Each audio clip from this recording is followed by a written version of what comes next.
Lumagda ang Department of Education at mga lokal na pamahalaan sa isang Memorandum of Agreement na pinangunahan ni Pangulong Ferdinand R. Marcos Jr. Layo ng kasunduan na matugunan ang kakulangan ng silid-aralan sa bansa at mas mapabilis ang pagpapatayo nito.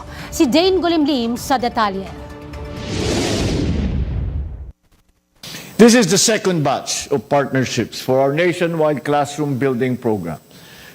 It forms a part of our sustained effort to address the classroom gap.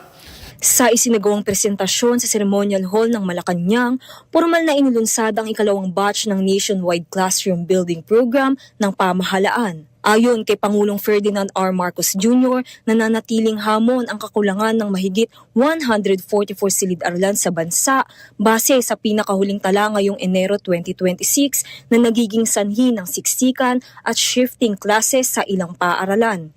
Sa ilalim ng bagong kasunduan, mas palalakasin ang papel ng mga local government units sa pagpapatayo ng mga silid-aralan upang mapabilis ang implementasyon ng proyekto. Ang mga city government ang mga ngasiwa sa procurement at konstruksyon habang ang Department of Education ang magtatakda ng mga pamantayan upang matiyak na ligtas, matibay at naaayon sa national standards ang mga itatayong pasilidad. Nakapaloob din sa kasunduan ng mahigpit na mekanismo ng pananagutan kabilang ang paglikha ng hiwalay na trust account, regular na pag-uulat ng mga LGU at validation ng DepEd bago ang paglabas ng panghuling bayad.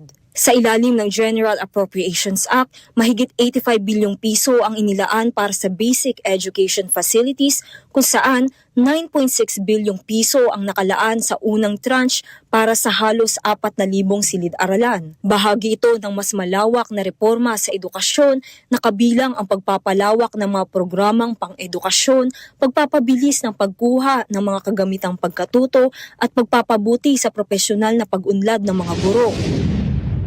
Hindi lamang tayo nagtatayo ng silid-aralan.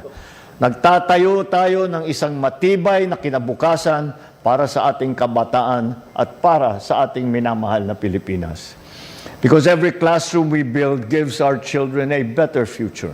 Para sa totoong balita sa Bagong Pilipinas, Dane Golimlim, 13 sa tanghali ng Congress TV.